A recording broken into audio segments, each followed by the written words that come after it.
Good morning all of you. हम लोग NCERT की सीरीज में जियोग्राफी पढ़ रहे हैं, जिसमें से हम जियोग्राफी के क्लास 8 का चैप्टर नंबर 4 पढ़ रहे थे। और चैप्टर नंबर 4 में हमने एग्रीकल्चर के बारे में अच्छे से देखा कि एग्रीकल्चर क्या है, उसके प्रकार क्या होते हैं, एग्रीकल्चर तंत्र क्या है, ठीक है। और हमारा जो है मुख्य फसलें बची हुई थी, और आज हम मुख्य फसलों के बारे में देखेंगे। उसके बारे में देखने से पहले हम देखेंगे कि गेहूँ क्या है, चावल कहाँ पर होता है, ठीक है, ज्वार बाजरा मक्का कहाँ पर होते हैं, ठीक, कपास पटसन चाय कहवा, इन सब के बारे में बहुत अच्छे से देखेंगे। और इनके लिए कौन सी भौगोलिक दशाएं उपयुक्त हैं, कौन सी मृदा उपयुक्त होती हैं, ठीक है। और अपने परीक्षा की दृष्टि से जितने भी इम्पोर्टेंट फैक्टर होंगे उन सभी के बारे में अच्छे से देखेंगे। और इसी के साथ आओ हम शुरू करते हैं। और सबसे पहले हम देखते हैं चावल के बारे में, ठीक है। तो देखो, चावल ना एक उष्णकटिबंधीय एवं उपोष्णकटिबंधीय क्षेत्रों में ये होते हैं, ठीक है। चावल के लिए उपयुक्त भौगोलिक दशा क्या है? उष्णकटिबंधीय एवं उपोष्णकटिबंधीय क्षेत्र। उष्णकटिबंधीय एवं उपोष्णकटिबंधीय क्षेत्र कहाँ तक आते हैं? देखो, 0 डिग्री से लेकर 23 डिग्री नॉर्थ 23 डिग्री साउथ तक जो है हमारा उष्णकटिबंधीय क्षेत्र आता है। देखो, और इन क्षेत्रों में हमने क्या पढ़ा था? तापमान बहुत अधिक पाया जाता है, वर्षा भी बहुत अधिक होती है। तो जाहिर सी बात है, चावल के लिए तापमान भी बहुत अधिक चाहिए होता है और अधिक वर्षा आर्द्रता की आवश्यकता होती है, ठीक है। इतनी बात आई आप लोग को समझ में। और इसके लिए उपयुक्त मृदा क्या होती है? जलोढ़ मृदा, ठीक है। चावल के लिए सबसे अच्छी मृदा क्या होती है? जलोढ़ मृदा। जलोढ़ मृदा में ना चावल बहुत अच्छे से, इसकी उपजाऊ क्षमता बहुत अधिक बढ़ जाती है, ठीक है। और ये सबसे ज़्यादा कहाँ होता है? चीन में, फिर भारत में, फिर श्रीलंका में, ठीक है। चावल का उत्पादन मैक्सिमम चीन, भारत, श्रीलंका यहाँ पर बहुत अधिक होता है, ठीक। तो अगर आपसे अब कोई चावल के बारे में पूछे, चावल एक उष्णकटिबंधीय एवं उपोष्णकटिबंधीय पौधा है, यह इन्हीं क्षेत्रों में होता है। इसके लिए उच्च तापमान की आवश्यकता होती है, ठीक है, वर्षा और आर्द्रता की भी आवश्यकता होती है, ठीक है। इसीलिए ये इन क्षेत्रों में होते हैं। मृदा जलोढ़ मृदा, और चीन, भारत और श्रीलंका में ये सबसे अधिक उत्पादित होती हैं, ठीक है। अब दूसरा हमारा है गेहूं। तो गेहूं देखो एक शीतोष्णकटिबंधीय क्षेत्रों में होता है। शीतोष्णकटिबंधीय क्षेत्र क्या है? शीतोष्णकटिबंधीय क्षेत्र हमने क्या पढ़ा था कि कर्क रेखा और मकर रेखा के बाद, ठीक है, कर्क रेखा और मकर रेखा के बाद का जो क्षेत्र है उसको शीतोष्णकटिबंधीय क्षेत्र कहते हैं, ठीक। 23 डिग्री तक होता है, ठीक है, 23 अंश तक होता है उष्णकटिबंधीय एवं उपोष्णकटिबंधीय क्षेत्र 0 डिग्री से, ठीक है। और 23 डिग्री के बाद 66 डिग्री तक क्या होता है? वह शीतकटिबंधीय क्षेत्र होता है, शीतोष्णकटिबंधीय क्षेत्र होता है, ठीक है ना। तो शीतोष्णकटिबंधीय पौधा है गेहूं। गेहूं क्या है? एक शीतोष्णकटिबंधीय क्षेत्रों में होता है। देखो, इसके प्रारंभ में ना जब हम गेहूं को बोते हैं तब हमको मध्यम तापमान की आवश्यकता होती है। तब बहुत अधिक अगर तापमान होगा तो गेहूं की फसल जो है सूख जाएगी, उपजाऊ नहीं होगा, जल जाएगी, ठीक है। लेकिन ये जैसे जैसे बढ़ता है और इसके काटने के 10 से 15 दिन पहले हमको बहुत उच्च तापमान, बहुत तेज धूप की आवश्यकता होती है, जिससे गेहूं की फसल अच्छे से पक जाए, ठीक है। तो प्रारंभ में मध्यम तापमान, किंतु कर्तन के समय मतलब काटने के समय जो है उच्च तापमान की आवश्यकता होती है, ठीक है। और इसके लिए कौन सी मृदा प्रयोग होती है? दोमट मृदा, दोमट भी इसको बोल सकते हैं। इसके लिए दोमट मृदा का प्रयोग होता है। दोमट मृदा में गेहूं की पैदावार बहुत अच्छा होता है, ठीक है। और अमेरिका, कनाडा और अर्जेंटीना में गेहूं का उत्पादन बहुत अधिक मात्रा में होता है, ठीक है। अब हमारा अगला है मक्का, ठीक है। तो देखो, मक्का के लिए ना मध्यम तापमान की आवश्यकता होती है। मक्का जो है एक शीतोष्णकटिबंधीय पौधा है, ठीक है। इसको जो है उत्पादन के लिए मध्यम तापमान की आवश्यकता होती है। मध्यम तापमान मतलब ना तो बहुत अधिक तापमान, ना तो बहुत कम तापमान, एक लिमिट में तापमान होता है, ठीक है। तो मक्का के लिए मध्यम तापमान की आवश्यकता होती है, लेकिन वर्षा और धूप की आवश्यकता होती है। धूप मतलब बराबर मक्के पे लगता रहे, ठीक है, और वर्षा भी होती रहे। ऐसी कंडीशन जो है मक्के के लिए बहुत ही बेटर होती है, ठीक है। और यह जो है सबसे ज़्यादा उत्तरी अमेरिका, ब्राज़ील, चीन और रूस में होता है। उत्तरी अमेरिका में तो मक्के के एकदम बड़े बड़े खेत हैं, बड़े बड़े फर्म ही हैं, ठीक है। तो उत्तरी अमेरिका में मक्का बहुत अधिक पैदावार होता है। इसी के साथ रूस में होता है, ब्राज़ील में होता है, चाइना में भी मक्का होता है। ठीक है, तो मक्का। और अब अगला है हमारा मिलेट। मिलेट का मतलब क्या होता है? मोटे अनाज। देखो मोटे अनाज ना ऐसी जगह पर होते हैं जहाँ पर धूप बहुत अधिक होती है। जब धूप बहुत अधिक होती है तो वहाँ पर पानी जो है वाष्पीकृत होकर उड़ जाता है। ठीक है, तो उन क्षेत्रों में पानी बहुत कम पाया जाता है। तो जो मोटे अनाज होते हैं ना, मोटे अनाजों में क्या क्या आता है? मोटे अनाजों में हमारा ज्वार, बाजरा, मक्का, रागी, ये सब चीज़ें आती हैं। और इन सब चीज़ों को ना पानी की बहुत कम आवश्यकता होती है। ठीक है, इनके कंडीशन क्या होती है कि धूप ये बहुत अधिक झेल सकते हैं और बहुत कम पानी भी इनको चाहिए होता है, लेकिन इसमें उपजाऊ भी ना बहुत कम होती है। ठीक है, तो जिन क्षेत्रों में धूप अधिक होती है वहाँ पर मक्का होता है। देखो ये उच्च तापमान, मध्यम वर्षा और कम उपजाऊ होती हैं। ठीक है, और ज्वार, बाजरा, रागी इसके अंतर्गत आते हैं। भारत में ऐसे कौन से क्षेत्र हैं जहाँ पर जो है वर्षा कम होती है और तापमान बहुत अधिक होता है? जैसे राजस्थान का क्षेत्र, ठीक है, उत्तर प्रदेश के कुछ क्षेत्र, राजस्थान के कुछ क्षेत्र, मध्य प्रदेश के कुछ क्षेत्र। ठीक है, ऐसे स्थानों पे जहाँ पर तापमान बहुत अधिक होता है, वर्षा भी बहुत कम होती है। ठीक है, उन स्थानों पर ये सब फसलें होती हैं। ठीक, अब अगला हम अपना देखेंगे पटसन के बारे में।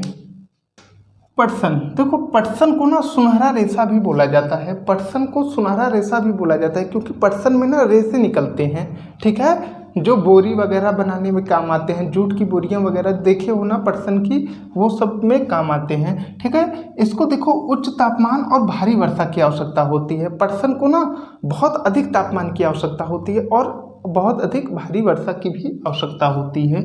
और इसके लिए सबसे अधिक उपयोगी मृदा क्या है? जलोढ़ मृदा। ठीक है, और यह भारत और बांग्लादेश जैसे देशों में बहुत होती है। भारत के किन क्षेत्रों में? भारत के उन क्षेत्रों में और बांग्लादेश के उन क्षेत्रों में जहाँ पर वर्षा बहुत अधिक होती है, वहाँ पर पटसन का जो है उत्पादन होता है। ठीक है, अब अगला है हमारा कॉफ़ी। देखो कॉफ़ी क्या है ना, कॉफ़ी के लिए बहुत गर्म और आर्द्र जलवायु की आवश्यकता होती है। ठीक है, गर्म क्षेत्र गर्म हो और वहाँ की जलवायु आर्द्र हो, ऐसी जो परिस्थितियाँ होती हैं वो कॉफ़ी के लिए बहुत अच्छी होती हैं। ठीक है, इसके लिए दोमट मृदा की आवश्यकता होती है और पर्वतीय ढाल होते हैं जहाँ पर पानी रुके नहीं। ठीक है, पर्वतीय ढाल पे क्या होता है? बारिश होती है, पानी आता है, इसके जड़ों पे पानी जमता नहीं है, पानी बहकर नीचे चला जाता है। तो पर्वतीय ढाल की आवश्यकता होती है। और कॉफ़ी के पत्तियों का उपयोग नहीं होता, कॉफ़ी के बीज का उपयोग होता है। ठीक है, कॉफ़ी बनाने में। और यह ब्राज़ील और भारत जैसे देशों में होती है। ब्राज़ील तो कॉफ़ी उत्पादन में नंबर 1 पे है। भारत के किन क्षेत्रों पे होती है? भारत के कर्नाटका में लगभग 90% कॉफ़ी तो भारत के कर्नाटका में ही होती है, बुदन की पहाड़ियों पर। ठीक है, तो कॉफ़ी के लिए गर्म एवं आर्द्र जलवायु की आवश्यकता होती है, दोमट मृदा की आवश्यकता होती है, पर्वतीय ढाल की आवश्यकता होती है, इसके बीजों का उपयोग होता है। और ब्राज़ील और भारत में कॉफ़ी का बहुत अधिक मात्रा में उत्पादन होता है। ठीक है, और भारत के कर्नाटका में जो है 90% से अधिक भारत के कर्नाटका में ही होता है। अब अगला है हमारा चाय। देखो चाय जो है ना एक बहुत प्रमुख पेय पदार्थ है। ठीक है, और भारत में चाय का ना सबसे अधिक उत्पादन और निर्यात दोनों होता है। ठीक है, तो इसके लिए ठंडी जलवायु की आवश्यकता होती है, मतलब बहुत तेज धूप वूप की आवश्यकता नहीं होती। चाय के लिए बहुत हमको ठंडी जलवायु की आवश्यकता होती है और वर्ष भर वर्षा की आवश्यकता होती है। ठीक है, चाय उन्हीं क्षेत्रों में हो सकता है जिन क्षेत्रों में वर्ष भर वर्षा की आवश्यकता होती है, क्योंकि चाय जो है ना पानी की बहुत आवश्यकता होती है और पर्वतीय ढाल चाहिए होती है। देखो चाय को पानी की तो इतनी आवश्यकता होती है, लेकिन अगर चाय के खेत में अगर पानी जम जाए तो वो जो है सड़ जाती है उसकी फसलें, तो उसके जड़ में जो है पानी नहीं जमना चाहिए, इसलिए पर्वतीय ढाल होनी चाहिए, बारिश हो जिससे और पानी निकल जाए। ठीक है, ढाल के थ्रू। और इसके पत्तियों का उपयोग होता है। ठीक है, वर्ष भर इसकी पत्तियों को खोटा जाता है, निकाला जाता है और उसी से चाय बनती है। इसके साथ दोमट मृदा का उपयोग होता है और चीन और भारत में सबसे ज़्यादा चाय होती है। ठीक है, और इसी के साथ हमारा मुख्य फसलें भी जो है ख़त्म हुई। ठीक, अब हम अपने अगले टॉपिक के बारे में चलेंगे, अमेरिका और चाइना जैसे देशों के फर्म और भारत के फर्म के बारे में देखेंगे। ठीक है, अब अगला टॉपिक है हमारा कृषि का विकास।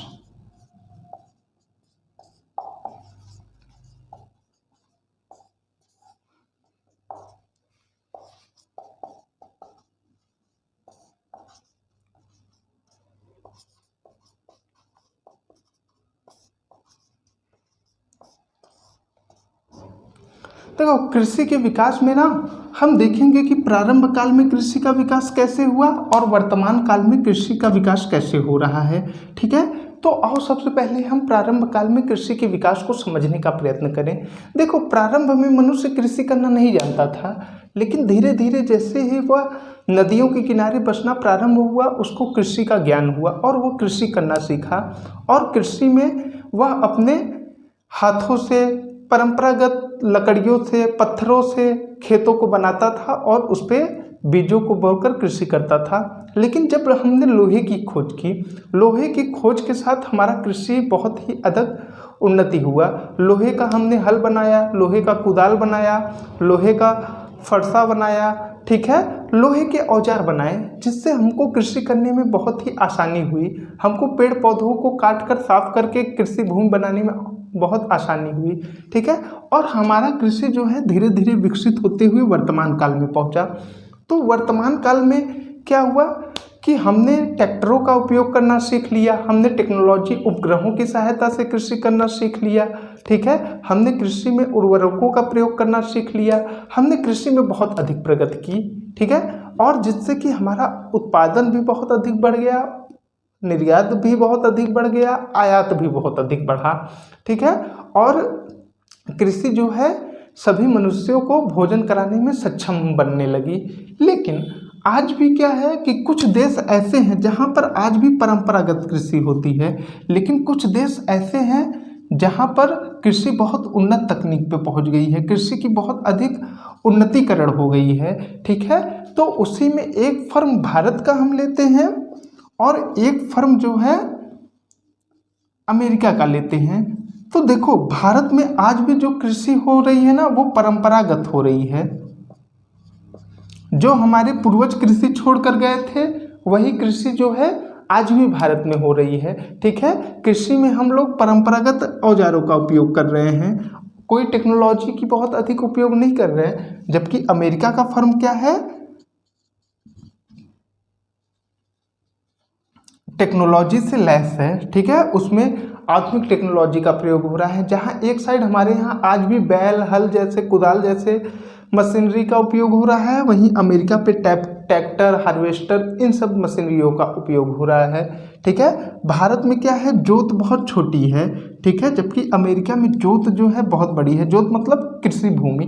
ठीक है, कृषि भूमि बहुत बड़ी है और भारत में बहुत छोटी है। जब बड़ी भूमि है तो बड़ी भूमि में टेक्नोलॉजी को लगाना बहुत आसान होता है, जबकि छोटी भूमि में टेक्नोलॉजी, अब जैसे आपके पास एक छोटा सा खेत है, छोटे से खेत में आप कैसे ट्रैक्टर चला पाओगे, लेकिन अगर वही आपके पास बड़ा खेत है तो आप आसानी से ट्रैक्टर को चला सकते हो। ठीक है, तो उसी के साथ देखो, भारत में पूंजी की कमी है। ठीक है, कृषि में ज़्यादा इन्वेस्टमेंट नहीं हो पा रहा है, जबकि अमेरिका में पूंजी बहुत अधिक मात्रा में लगाई जाती है। ठीक है, इसी कारण क्या होता है, भारत में जो श्रम है पारिवारिक श्रम पे डिपेंड है। कृषि क्या होती है, जैसे हमारे पास कोई खेत है तो हमारे ही घर के मेंबर मिलकर, 5-7 लोग मिलकर उसमें कृषि करते हैं। लेकिन अमेरिका में ऐसा नहीं है। अमेरिका में जो है ना, श्रम तो कम है। ठीक है, तो जैसे अमेरिका में 1 हेक्टेयर का कोई खेत है, 1 हेक्टेयर का कोई खेत है। ठीक है, उस 1 हेक्टेयर को ना एक ही व्यक्ति कर लेता है, क्योंकि उसके पास टेक्नोलॉजी है, उसके पास हार्वेस्टर है, ट्रैक्टर है। लेकिन अगर भारत में 1 हेक्टेयर खेत है तो 1 हेक्टेयर के खेत में 10 लोग लगते हैं। क्यों? क्योंकि ये लोग अपने शारीरिक बल पे ही डिपेंड होते हैं, इनके पास कोई टेक्नोलॉजी नहीं है। ठीक है, तो इस कारण क्या होता है, भारत में उपजाऊ में भी कमी आती है। ठीक है, लेकिन अमेरिका में उपजाऊ अधिक है। ठीक, उपजाऊ अधिक है। जब उपजाऊ अधिक होगा, अधिक पैदावार होगी, तो क्या होगा, इनकी अर्निंग भी बहुत अच्छी होती है। तो ये ना अमेरिका में जो कृषि होती है वो कृषि एक बिजनेस का रूप ले ली है। ठीक है, एक बिजनेस व्यापार का रूप ले ली है। ठीक है, जबकि भारत में आज भी कृषि केवल पारिवारिक आवश्यकताओं को पूरा करने के लिए होता है, अपने खाद्यान्न जरूरतों को पूरा करने के लिए होता है। ठीक है, तो इसमें क्या है, भारत को भी ना बहुत अधिक तरक्की करने की आवश्यकता है। भारत को ना अधिक टेक्नोलॉजी की उपयोग की आवश्यकता है, जोतों को थोड़ा बड़े करने की आवश्यकता है। ठीक है, सामुदायिक कृषि की ओर जाना चाहिए भारत को। ठीक है, तो इसी के साथ आज हमारा जो है चैप्टर नंबर 4 कृषि जो है ख़त्म हुआ, और कल हम चैप्टर नंबर 5 को ख़त्म करेंगे एक ही वीडियो में। जहाँ तक है चैप्टर नंबर 5 ख़त्म हो जाएगा और चैप्टर नंबर 6 भी। तो 2 दिन के अंदर हमारा ये क्लास 8 भी ख़त्म हो जाएगा, और फिर हम क्लास 9 पे चलेंगे और अच्छे से देखेंगे। और आप लोग भी जाने से पहले जो है चैनल को लाइक कर दो और सब्सक्राइब भी कर दो, और हम कल फिर अपने इसी समय पे मिलते हैं। धन्यवाद।